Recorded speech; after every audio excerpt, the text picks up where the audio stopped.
La Unión. La fuerza es la unión, la fuerza es la unión, te digo. Venga toda Venezuela a organizarse.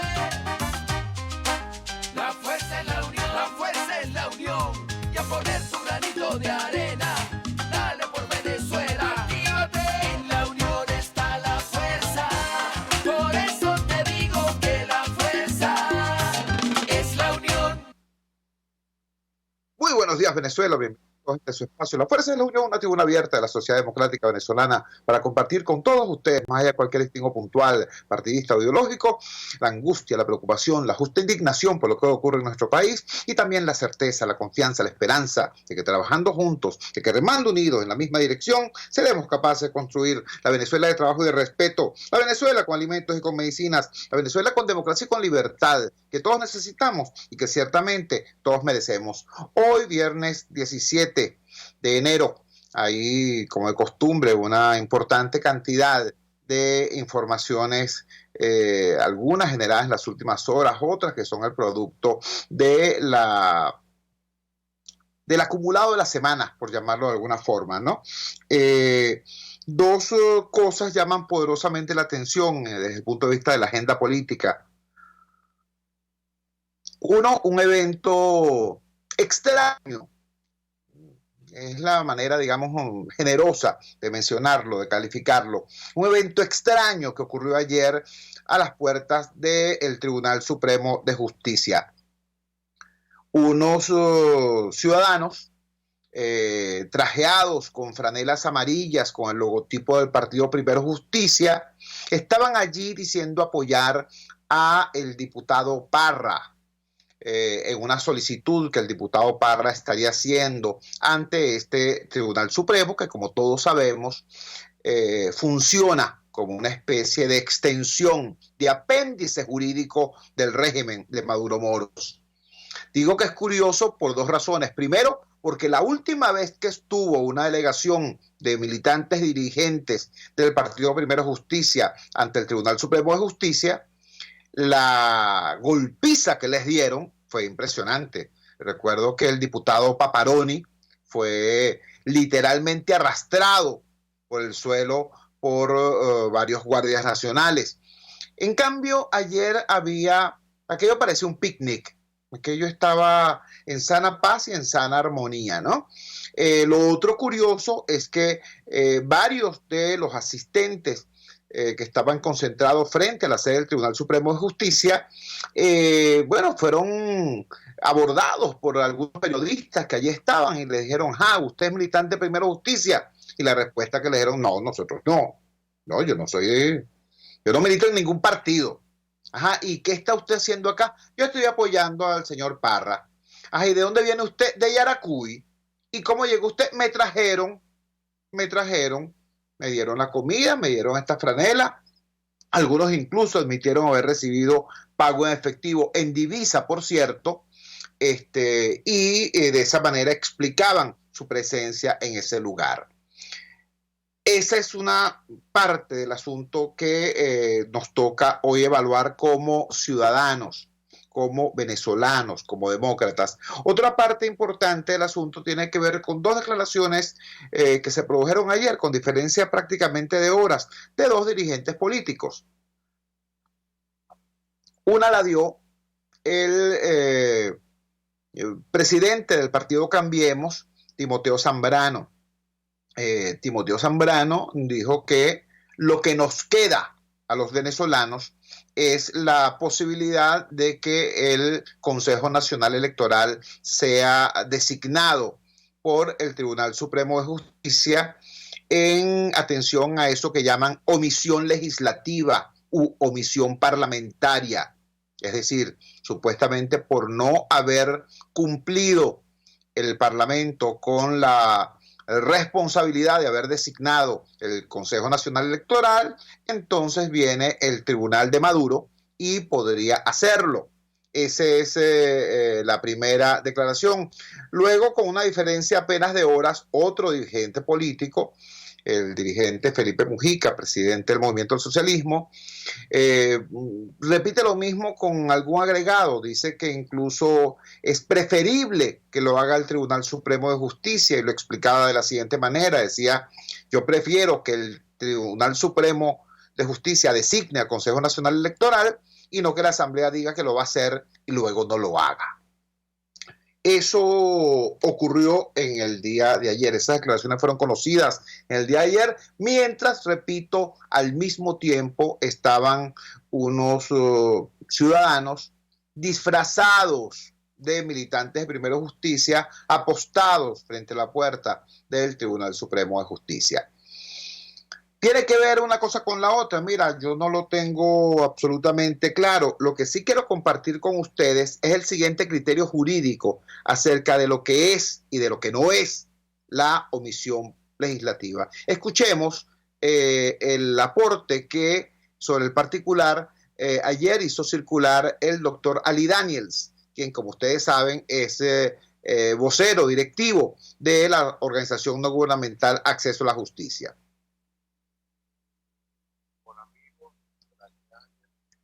De Acceso a la Justicia. Quiero referirme brevemente a la situación que se está planteando en estos momentos respecto a que algunos voceros del oficialismo ya están indicando que como ni ellos ni la oposición tienen las mayorías suficientes para nombrar a los representantes del CNE, entonces procedería la omisión legislativa y en consecuencia el Tribunal Supremo de Justicia sería el encargado de nombrar a estas personas. Lo primero que tenemos que señalar es que ninguna parte de la Constitución dice esto. O sea, ninguna parte de la Constitución dice si la Asamblea Nacional no puede nombrar a los miembros del CNE, entonces procede el Tribunal Supremo a hacerlo. No, lo que existe es una disposición que está en el artículo 336 de la Constitución, su número 7, que dice que la sala competente para declarar la inconstitucionalidad de las omisiones del poder, sea legislativo, municipal, nacional, estatal o municipal, y que debe establecer la forma en que, o el plazo en que debe cumplirse esta omisión y, de ser necesario, los lineamientos de su corrección.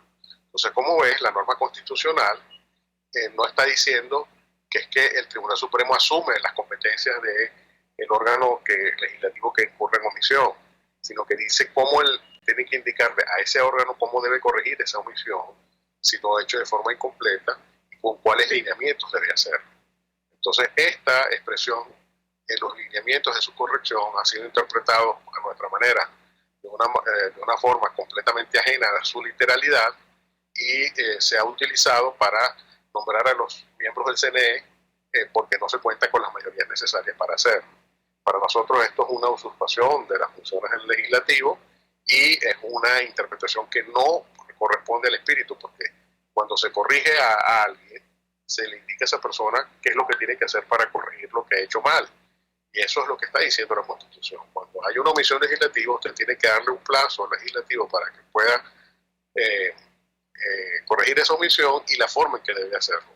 Pero no sustituirse en ese poder público, que es lo que realmente hace el Tribunal Supremo cuando usurpa funciones de la Asamblea Nacional, dado que en derecho público adicionalmente hay un principio que dice que las competencias deben ser expresas, las competencias no se deben presumir, que es lo que está haciendo el Tribunal Supremo cuando presume de esta norma que he citado, que ella es la que tiene la competencia para nombrar a los miembros del CNE. Como ven, esto se ha normalizado, pero no por ello debemos llamar la atención sobre lo que realmente corresponde de acuerdo con la norma constitucional. Bueno, ya tienen ustedes un criterio, digamos, de naturaleza jurídica sobre el tema. Lo que prevé la Constitución a propósito de la llamada omisión legislativa no es la supuesta facultad del Tribunal Supremo de Justicia para convertirse en legislador, para transformarse en sustituto del Parlamento. No, eso no existe. Eso no está ni implícito ni expreso en el texto constitucional. ¿Ok? Acá se ha convertido en una práctica frecuente por la vía del abuso, mas no por eso debemos verlo como normal y mucho menos como deseable. Entonces, ¿hacia dónde vamos? Y es el propósito de este alerta que yo formulo. ¿Hacia dónde vamos? Pudiéramos ir como país, pudiéramos ir como nación hacia un escenario similar al nicaragüense de hace algunos meses, ¿no? Donde la dictadura de Daniel Ortega se permitía escoger cuál es la oposición que existe desde el punto de vista legal y qué partidos podían o no ir a elecciones y qué dirigentes podían o no ir a elecciones. Ya aquí se había avanzado de manera desafortunada en esa dirección cuando el gobierno, a través de su otro apéndice, el Consejo Nacional Electoral de Tibisay Lucena, entonces inhabilitaba partidos, inhabilitaba tarjetas, inhabilitaba dirigentes, candidatos. Ahora estamos en presencia de una situación bastante más grave. ¿Por qué digo esto? Bueno, por lo que ocurrió al frente del Tribunal Supremo de Justicia ayer, ¿no? La operación en marcha para quitarle las siglas, los símbolos, los colores Primero Justicia y entregárselos a un sector o a una persona o a un grupo de personas expulsadas de ese partido, pero que tiene un nivel de relación importante, para decirlo menos, con el gobierno del señor Maduro. ¿Qué podría terminar ocurriendo acá? Podría terminar ocurriendo que en efecto se elija un Consejo Nacional Electoral, pero no en la Asamblea Nacional, que es su espacio natural, que es su espacio constitucional para esa elección, y que eso obligaría a un acuerdo de los factores políticos, porque el hecho de que ninguno tenga la mayoría necesaria para actuar solo no es ninguna tragedia. De hecho, por eso el legislador, por eso el constituyente establece ese tipo de requisitos, ese tipo de mayorías, para obligar a los actores políticos a ponerse de acuerdo y a integrar entonces un órgano electoral que sea equilibrado. ¿Entiendes? Entonces, ¿qué es lo que podría ocurrir acá? En primer lugar, que tengamos un órgano electoral entubado por el gobierno y sus aliados de turno, por un lado. Y por otro lado, que ese órgano electoral designado de esa manera convoque unas elecciones a las que vayan, sí, Primero Justicia, pero la Primera Justicia del gobierno. Sí, COPEI, pero el COPEI del gobierno. Sí, voluntad popular, pero la voluntad popular del gobierno. Es decir, no la voluntad popular de Leopoldo López y de Juan Guaidó, sino una voluntad popular de Maduro y de fulanito de tal. No Primero Justicia de Enrique Capriles, sino la Primera Justicia de Maduro y Parra, ¿no? No Acción Democrática de Henry Ramos Alud y de la tradición histórica de Acción Democrática, sino la Acción Democrática que invente a su medida el capricho oficial. Pero que tenga entonces una especie de montaje teatral que puedan decir, aquí estamos nosotros en una elección de esta naturaleza y con la participación de los partidos de oposición. ¿Qué tal? Hacia allí puede generarse esa deriva autoritaria que estamos viviendo. ¿Cuáles son las respuestas frente a eso? Bueno, por eso es que tiene razón Enrique Capriles Radonsky cuando dice, aquí tiene que haber un debate, ¿vale?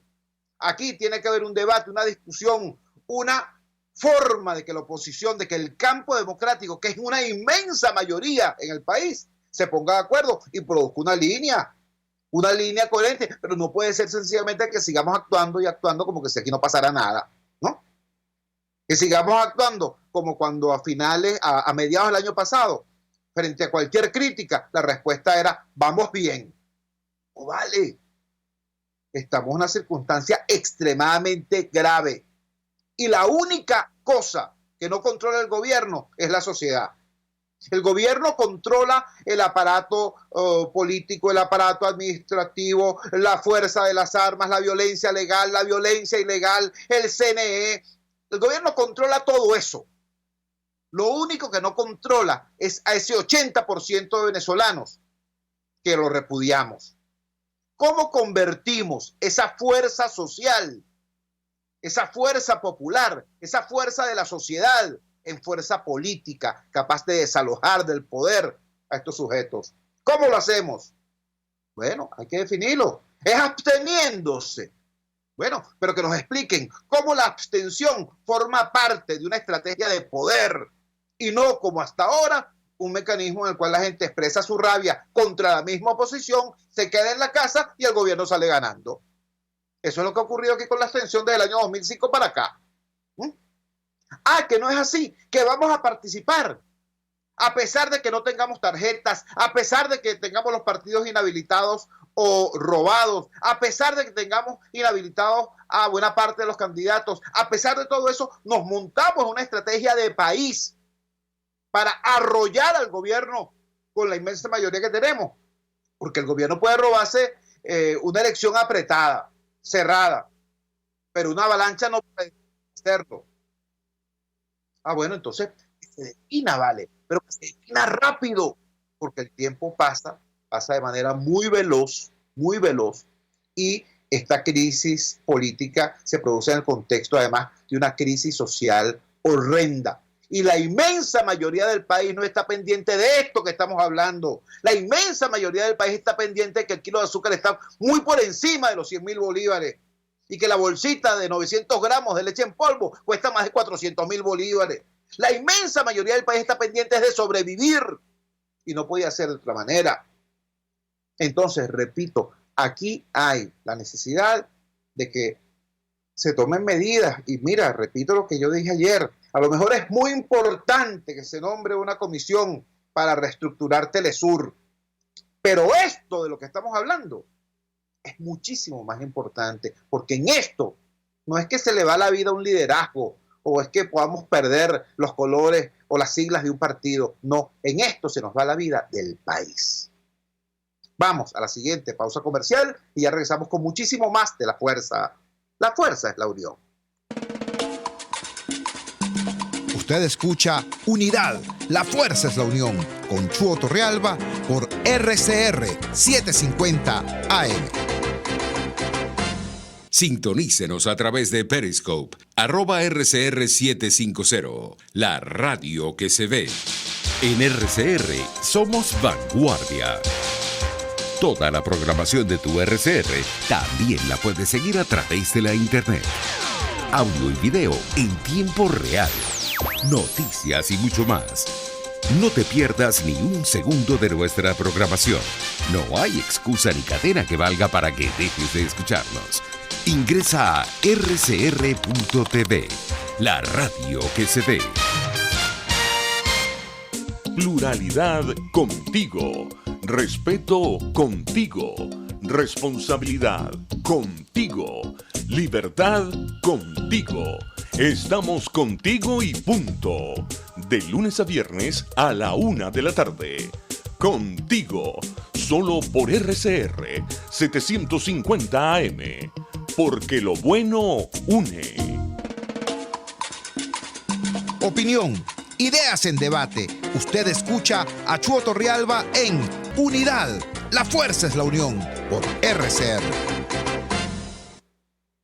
Regresamos a La Fuerza es la Unión. Hoy es viernes y en La Fuerza es la Unión los viernes son viernes de emprendimiento, viernes para promover el emprendimiento, el empoderamiento popular. Recuerden ustedes, cada emprendedor más es un siervo menos del aparato de chantaje, de extorsión, de dominación que se promueve desde el Estado. Cada empresa abierta es un espacio de libertad. Cada comercio que funciona en forma autónoma es un espacio de libertad. Por eso para nosotros es tan importante dedicarle cada viernes a precisamente la promoción del emprendimiento. Lo hemos dicho antes, lo repetimos ahora, el emprendimiento no solamente es una decisión personal, individual o quijotesca, no se trata simplemente de una estrategia de supervivencia de un individuo, no, se trata de una dimensión de la actividad económica y social que es una posibilidad de autonomía en el marco de un proceso político y económico tan autoritario como el que estamos viviendo los venezolanos. Por eso nos parece una noticia muy importante lo que vamos a compartir de inmediato con ustedes. Son 3 informaciones y no es casualidad que las 3 informaciones tengan que ver con una misma institución, con una casa de estudios que ha dedicado desde hace muchísimo tiempo, desde hace más de un cuarto de siglo, su trabajo de extensión hacia comunidades populares que están en su entorno. Me refiero a la Universidad Católica Andrés Bello, la UCAP, que dedica buena parte de su trabajo de extensión hacia comunidades como las comunidades de La Vega, de Antímano, de Bacarao, de Caricuao, que, repito, están en el entorno de su ubicación. Como todos saben, el campus universitario de la UCAP está en Montalbán. La primera noticia es la siguiente y comparto con ustedes este titular del diario elucavista.com, del portal elucavista.com.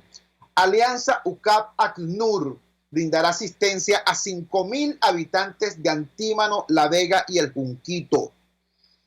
ACNUR es la Oficina de las Naciones Unidas para los Refugiados. Vean ustedes qué cosa tan importante. Uno dirá, ajá, ¿qué tiene que ver la Católica con ACNUR? ¿Qué tiene que ver la Católica con la Oficina de los Refugiados? ¿Y por qué la Oficina de los Refugiados de las Naciones Unidas quiere meterse en Antímano, La Vega y el Junquito?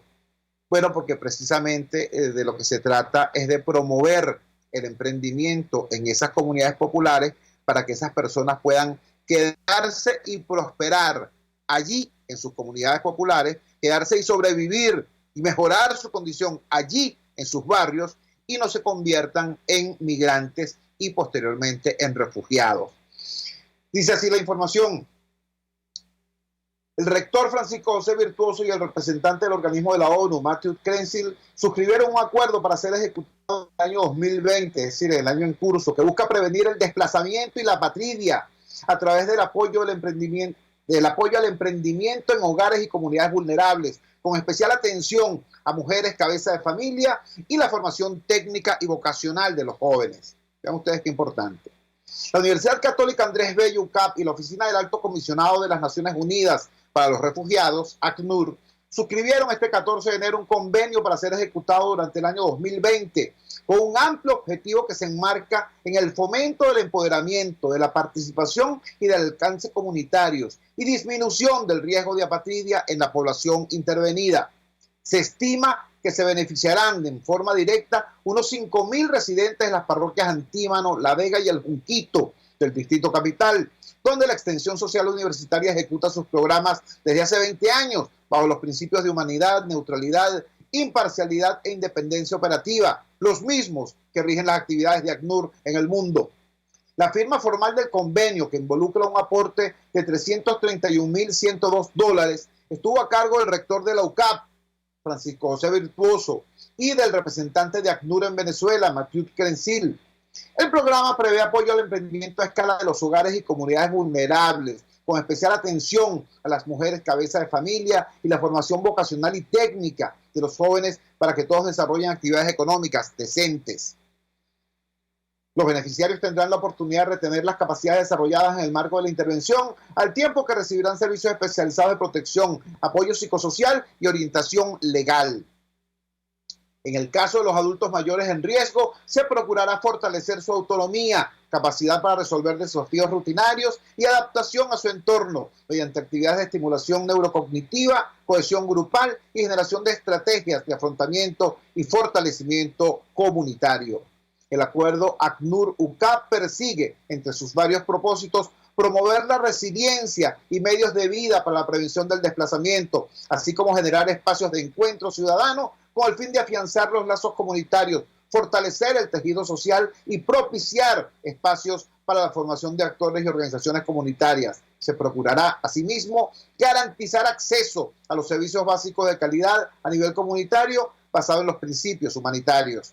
Para la ejecución de los talleres, grupos focales y otras actividades, además de la infraestructura de la UCAP, el proyecto con ACNUR podrá servirse de 3 establecimientos, casi todos escuelas de la red de Fe y Alegría en las localidades mencionadas, así como toda la posibilidad de involucrar a los estudiantes ucavistas en las modalidades de voluntariado, servicio comunitario y cátedras de compromiso social. Los docentes de las escuelas aliadas recibirán talleres para que conozcan las rutas de atención y la identificación de casos de riesgo. Esto es extremadamente importante, no solamente al proyecto en sí, tanto que mecanismo de ayuda que pueda ciertamente mejorar, impactar positivamente a 5.000 familias. Esto es importante.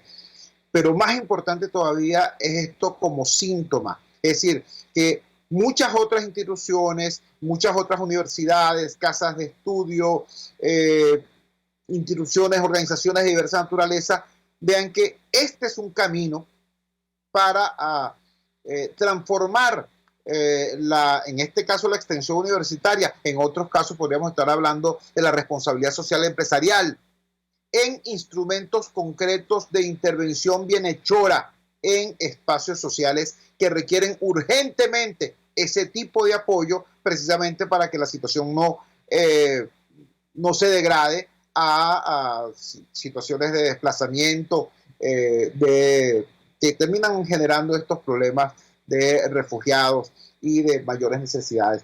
Nuestra felicitación entonces tanto a ACNUR, la Oficina del Alto Comisionado de las Naciones Unidas para los Refugiados, como a la Universidad Católica Andrés Bello por esta iniciativa tan importante. Les decía que no es una, son 3 noticias más, porque bueno, hay gente que ya se fue, ¿no?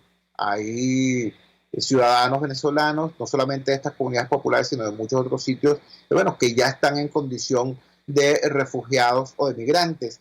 Y también para ese sector de venezolanos hay una iniciativa importante con apoyo de la Universidad Católica Andrés Bello. Les leo también de lucavista.com. AVE Ediciones publicó libros sobre el impacto de la migración venezolana. El texto, que está disponible para descarga gratuita, recoge las ponencias presentadas por varios expertos durante el foro Horizontes de la Migración Venezolana, retos para su inserción laboral en América Latina, organizado en noviembre por el Instituto de Investigaciones Económicas y Sociales de la UCAP. Fiel a su misión de contribuir con la investigación y el debate académico sobre temas de interés nacional y con el fin de ofrecer información relevante que contribuya a comprender el fenómeno migratorio venezolano de los últimos años, la UCAP, a través de su sello editorial AVE Ediciones, publicó el libro Horizontes de la Migración Venezolana, retos para su inserción laboral en América Latina. El texto compila las ponencias presentadas por varios expertos nacionales e internacionales durante un foro organizado por el Instituto de Investigaciones Económicas y Sociales de la Universidad en noviembre 2019. El volumen de 120 páginas recoge 7 trabajos cargados de data gráfica y estadística, enfocados en monitorear el crecimiento e impacto de la migración venezolana, principalmente del último quinquenio, y describir su perfil, particularmente en lo que concierne a las condiciones de su inserción ocupacional en los países de acogida, especialmente los de Latinoamérica. Esto es demasiado importante también por la situación compleja, grave, que están padeciendo los venezolanos precisamente acá, en este ámbito, en los países latinoamericanos. Sabemos que han habido situaciones de xenofobia, situaciones de arrinconamiento de los venezolanos para evitar que legalicen su condición y entonces mantenerlos en una situación de explotación, de subempleo o de desempleo, a pesar de que en algunos casos, por ejemplo en el caso de Perú, ya es constatable cómo el altísimo nivel de la migración venezolana ha tenido un impacto positivo desde el punto de vista económico en esas sociedades. Las noticias que generalmente circulan son las noticias negativas. En estos días vimos algo ciertamente escandaloso, una información sobre una supuesta banda de más de 100 venezolanos que estarían dedicados precisamente a actividades ilícitas. Esas cosas, incluso en el caso de que sean ciertas, sin embargo, no niegan tampoco, no opacan tampoco esta otra realidad, que es lo que significa como aporte la migración venezolana en esas economías y en esas sociedades. Entonces, este libro Horizontes de la Migración Venezolana, Retos para su inserción laboral en América Latina, repito, está a disposición de quien quiera conocerlo, está en descarga libre a través de internet. Finalmente, una tercera noticia también vinculada con la UCAP, y me interesa mucho que esto sea sobre todo conocido por los activistas comunitarios, por los dirigentes sociales en las comunidades populares. Fundación Polar, en alianza con la UCAP, informa que están abiertas las inscripciones para el programa gerencial para organizaciones comunitarias.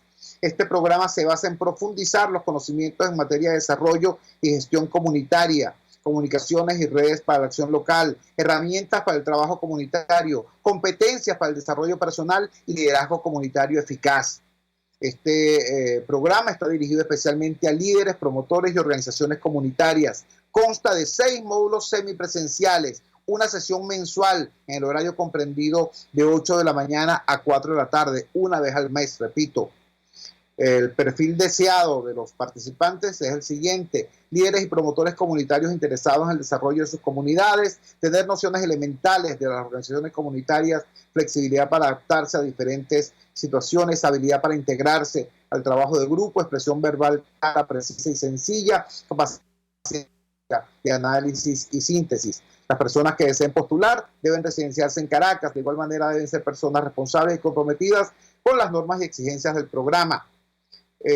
Para postular deben enviar vía correo electrónico a la UCAP los siguientes datos: nombres, apellidos, número de cédula, teléfono de contacto y correo electrónico. Esta es una iniciativa, por cierto, debo insistir, este programa de la Fundación Polar en alianza con la UCAP para apoyar las organizaciones comunitarias está funcionando desde hace varios años. Es decir, es una iniciativa consistente y ya estable en el tiempo. Así que todos aquellos que quieran participar de esta importante posibilidad de desarrollo comunitario y personal, pónganse en contacto con la Universidad Católica Andrés Bello. Vamos a la siguiente pausa comercial y ya regresamos con muchísimo más de La Fuerza.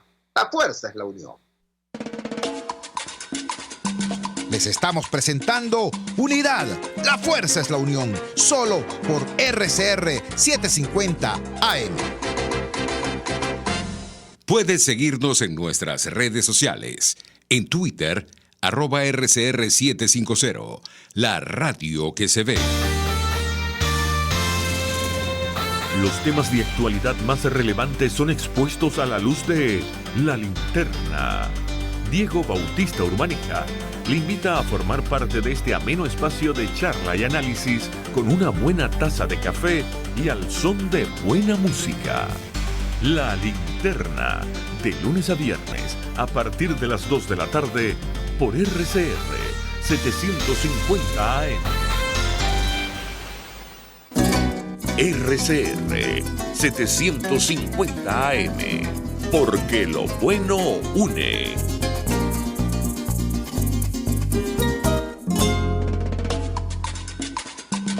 Les estamos presentando Unidad, la fuerza es la unión, solo por RCR 750 AM. Regresamos a La Fuerza es la Unión. Me preguntan a través de las redes sociales acá sobre cuál sería mi opinión a propósito del tema electoral. Como ustedes saben, yo no tengo militancia político-partidista, no tengo ninguna vocación por cargo electoral alguno.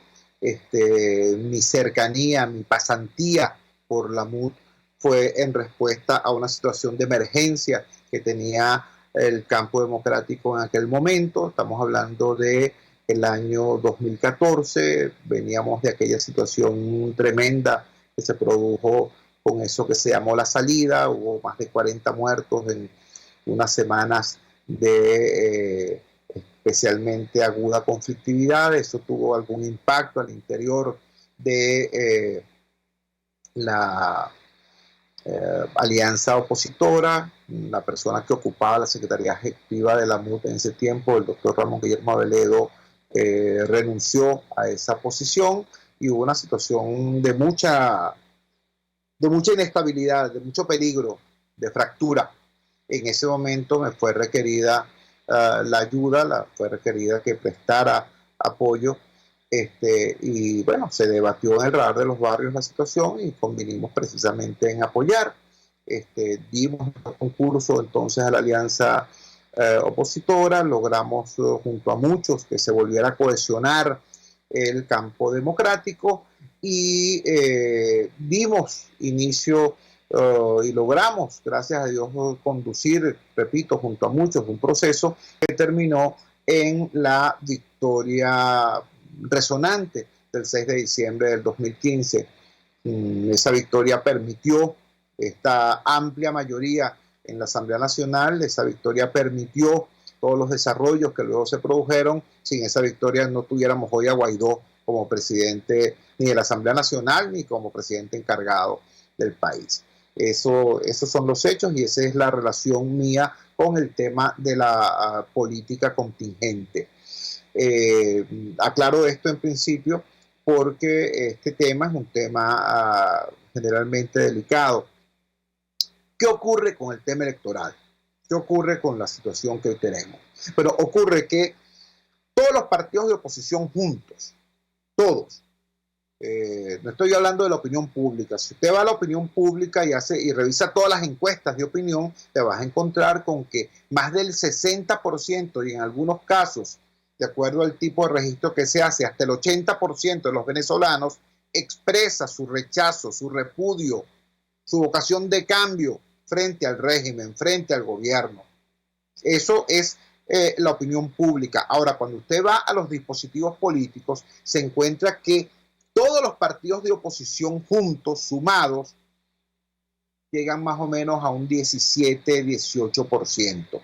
Todos los partidos de oposición sumados. Desde el punto de vista político-partidista, el PSUV sigue siendo el primer partido de este país.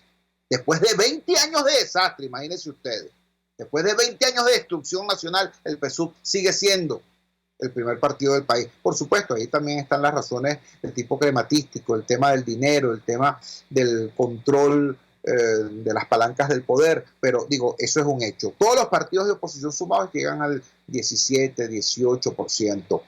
Si a eso se le añade la influencia en su base militante y sus nexos, podríamos estar hablando de que el apoyo opositor duro es más o menos el 30% del país. Y si lo comparas entonces con el apoyo, con el lecho de roca de apoyo del gobierno, que está por el orden del 25%, estoy hablando del chavismo, no de Maduro. Maduro está en el 10%, en el 8%, en el 12%, pero el chavismo como chavismo y el PSUV como partido estaría por el orden del 25%. Entonces, si usted se da cuenta de esos números, estamos hablando de una cosa más o menos cerrada. O sea, comparado gobierno y oposición, estarían más o menos por allí, 25 versus 30%. Eso es demasiado estrecho, sobre todo cuando tú no estás en un ambiente electoral transparente, sobre todo cuando no estás en un ambiente electoral limpio, donde, bueno, si alguien gana por un voto, cobra. No vale. Cuando tú estás enfrentando una dictadura y vas a una elección en dictadura, tienes que ganar por arrase, porque si no te roban. Ahí está lo que le ha ocurrido, lo que le ocurrió antes a nivel nacional, por ejemplo, a Capriles, o lo que le ocurrió recientemente en las elecciones regionales a Andrés Velázquez en Bolívar. Si el resultado es cerrado, te roban. ¿Por qué? Porque controlan la institucionalidad, controlan la directiva electoral, controlan hasta el dispositivo militar para supuestamente proteger el resultado. Entonces, bueno, te roban, pues.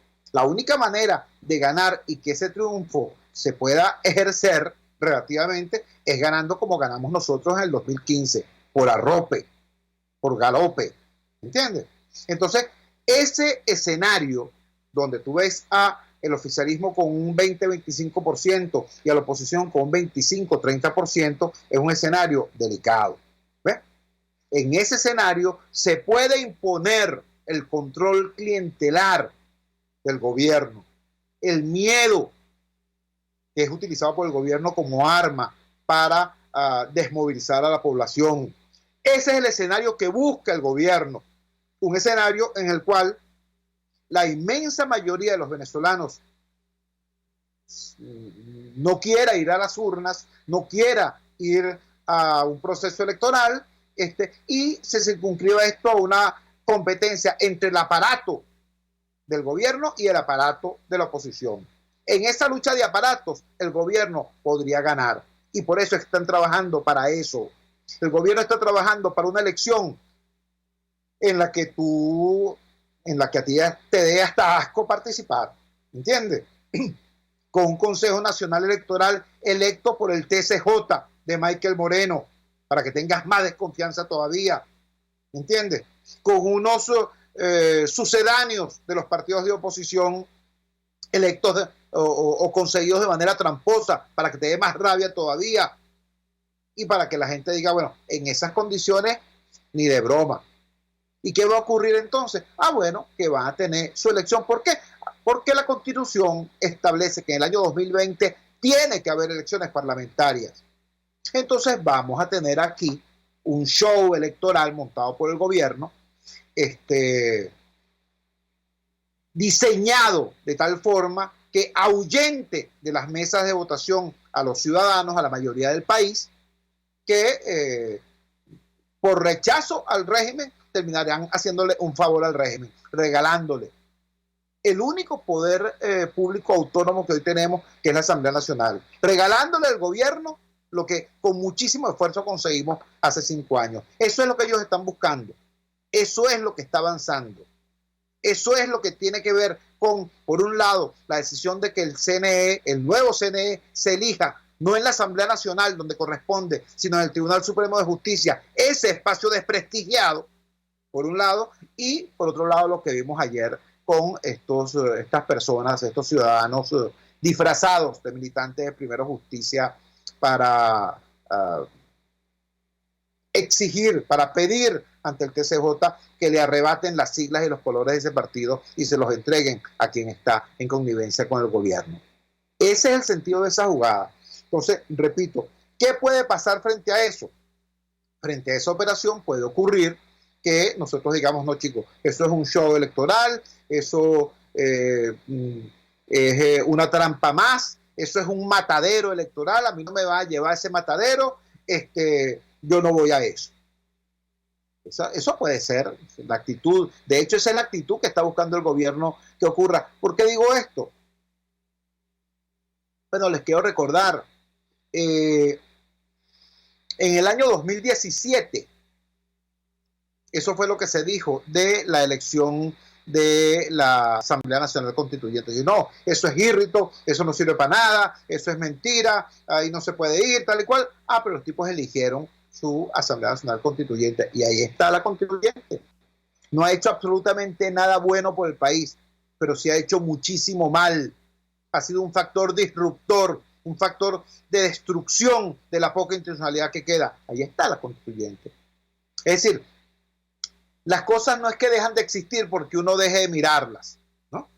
Uno dice, no, eso no me gusta, volteo para otro lado. Bueno, eso sigue allí y sigue allí haciendo daño. Como ese puedo poner 1000 ejemplos acerca de cómo el dejar de pelear jamás forma parte de la solución. El abstenernos jamás nos ha resuelto nada, a menos, repito, que la abstención forme parte de un proyecto de poder. Y eso nadie nos lo ha explicado. Nadie. ¿No? Nos dicen, no vamos a ir a las elecciones porque vamos a invocar el TIAR. Bueno, ahí está el TIAR. Ahí está el TIAR, pues eso se aprobó y tenemos gente allí y tenemos representantes del gobierno de Guaidó en el TIAR. ¿Y qué es el TIAR? El TIAR es, tal y como habíamos dicho repetidamente, ¿no?, un espacio donde se promueven sanciones, se denuncian cosas, se critican cosas, pero es exactamente eso. Era mentira aquella idea de que, bueno, vamos al TIAR y desde el TIAR se va a invocar entonces la creación de una alianza internacional que va a intervenir en Venezuela. ¡Mentira! ¡Mentira! Ese no es el camino. En primer lugar, porque los mismos países que supuestamente intervendrían han dicho una y otra vez que sí, cómo no, ellos son solidarios con la lucha del pueblo venezolano por la democracia y por la libertad, pero que ellos lo que quieren que ocurra acá no es ni un golpe de Estado, ni una invasión, ni nada por el estilo. Ellos lo que quieren que ocurra acá es una solución política, negociada, electoral. ¿Entiendes? Entonces, ese es un camino, el camino de que el gobierno logre construir un sainete electoral del cual se alejen la inmensa mayoría de los venezolanos y ellos puedan entonces, con la minoría que son, seguir gobernando con apariencia de legalidad, con apariencia de triunfo electoral. El otro camino es que hagamos valer la fuerza social que tenemos, que hagamos valer la mayoría que somos y que por encima de las trampas de los tipos montemos un dispositivo de participación política, de movilización ciudadana de tal naturaleza que le pasemos por encima a cualquier trampa. Esa es la otra cosa. Ahora, las condiciones son dificilísimas, muy difíciles. Repito, se robaron los partidos, se van a robar las tarjetas, bueno, de todo. Estas condiciones son peores que las que, mucho peores que las que teníamos hace 5 años desde el punto de vista de las condiciones electorales y mucho peores a las que teníamos hace 10 años también. Mucho peores. Pero también es verdad que este régimen está en mucho peor condición que hace 5 años o que hace 10. Hace 10 años el régimen tenía muchísimo dinero y tenían a un líder carismático. Hoy no tienen ni lo uno ni lo otro. Hoy el dinero que tienen no alcanza para el populismo, alcanza apenas para la corrupción y la corrupción es de ellos. El país está muriendo de hambre. Hace 10 años el gobierno fingía todavía ser ante la comunidad internacional un Robin Hood, ¿no? Una instancia bienhechora, supuestamente ideológica. Hoy no. Hoy el régimen ante el mundo está desnudo y aislado. Es decir, hoy tenemos condiciones que ciertamente son muchísimo más difíciles, por un lado, pero por otro lado el gobierno, el régimen, el proyecto totalitario está también muchísimo más lesionado que hace 5 años o que hace 10 años. Todo eso tiene que ser resuelto, todo eso tiene que ser debatido y el liderazgo político está en la obligación de presentarnos a nosotros, los ciudadanos, un camino, una vía estratégica. Decirnos, mira, vale, si este año va a haber elecciones, porque lo establece la Constitución, ¿ves? Y frente a eso, lo que vamos a hacer es esto. Por ejemplo, nos vamos a abstener y ese acto de abstenerse forma parte de tal diseño para la conquista del poder. Que lo digan. O que nos digan, no, mira, vamos a participar de esta y de esta manera y de esa forma vamos a retomar el proceso de acumulación de fuerzas, ¿no? Que veníamos experimentando y que en algún momento nos dio la victoria. Bueno, vamos a retomar ese proceso. Pero que lo digan, ¿vale? Lo que no puede ocurrir es que nosotros sigamos, que esta inmensa mayoría, que es el pueblo democrático venezolano, siga viendo, se siga desgastando en cosas repetitivas que no tienen mucho sentido. Señores, en el año 2017 nos convocaron X cantidad de veces, ¿no?, a marchar desde el este de Caracas, supuestamente hacia el centro, y jamás pasábamos de la autopista a nivel de Bellomonte, jamás. Y aquel desgaste, hasta que pasó lo que pasó. Bueno, ahora no se puede transformar el tema del Palacio Federal Legislativo en un nuevo sitio, en un nuevo pretexto para el desgaste. Todos los martes o todos los jueves o todos los miércoles, el asunto de que traten de ir los diputados, entonces les caigan a golpes y bueno, ya eso se sabe. Esa barajita la tenemos. El punto no es ese. La Asamblea Nacional no es un palacio.